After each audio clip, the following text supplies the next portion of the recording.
முன்னாடி வா, தள்ளி வா, தள்ளிக்க.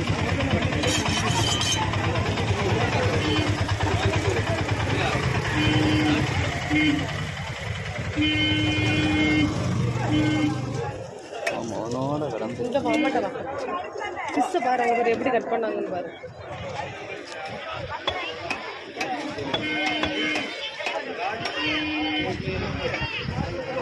பின்னாடி தள்ளி வா.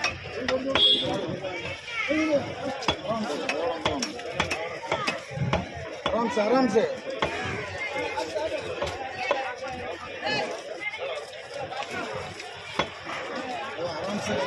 अच्छा हो गया।